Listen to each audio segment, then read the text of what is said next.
Hi there, welcome back to the Apatros review. In this episode, Rocket Attack USA, the 7th installment of my Public Domain Madness series, directed by Barry Mann in the year 1958.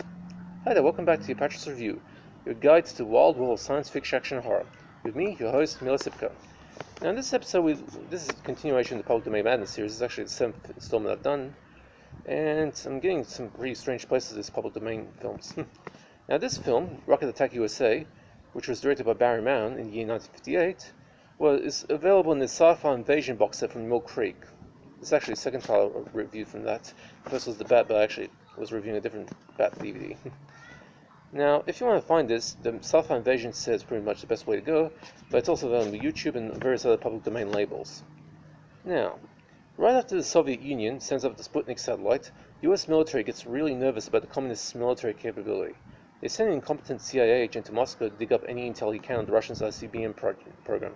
At the same time, a group of militarists in the Russian military take over the command of the Soviet Union.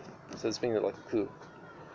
Now, the Soviets had already developed a serviceable ballistic missile capable of hitting the American homeland, but the Americans don't realize that until too late.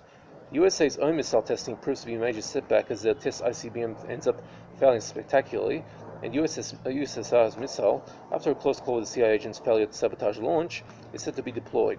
The good people in New York have no idea that they're in the firing line. Now, before we begin, a little dad joke to set things up. Why is Russia such a fast country? Because the people there are always Russian. Yeah, Russian? Now that I got that silly joke out of the way, we take a look at this ultra-cheap late 1950s Red Scare propaganda flick made by Barry Mann, a hack director who made a fair bit of 50s softcore skin flicks and really cheap thrillers. And also, I should point out that the Rocket Attack USA was released by a company named Exploit Films.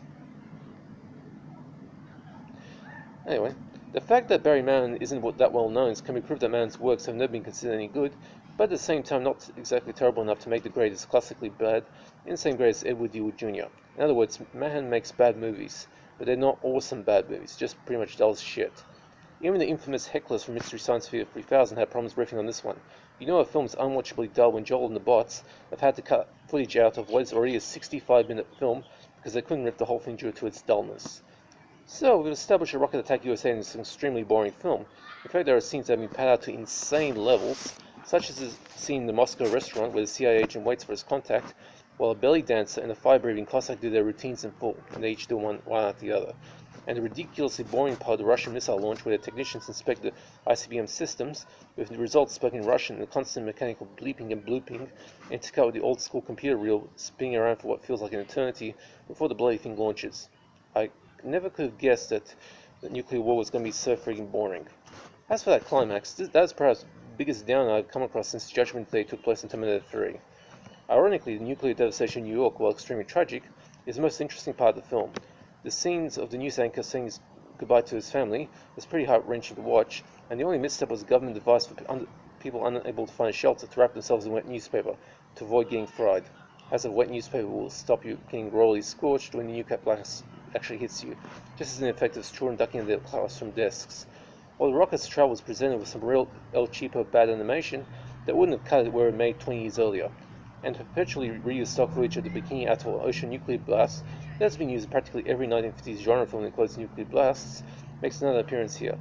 Not quite as terrible as what its ridiculously low score on IMDb makes out to be, but not a terribly decent film either. Just painfully slow and pointless for today's audiences. Although when this film was made, people were always worried about that nuclear war threat with the commies. You know, with the CCP getting more belligerent with each passing day, this film might be surprisingly topical today. Now, there's no gore or nudity here, but an insane body count for 1950s propaganda schlock. New York, it's nuke, what else? Okay, that's it for that review. Now, I don't do requests, but if you want to know if a particular film I collection, just hit me up in the comment section and I'll answer. And I'm continuing on with the Public Domain Madness series. This is the 7th installment, so that's 6 more to go. It's 13 in total. It's taking me most of January to do this. Okay, hope you guys are staying safe, wear the masks, and get the vaccine when it comes, and see you next time. That's it for this review.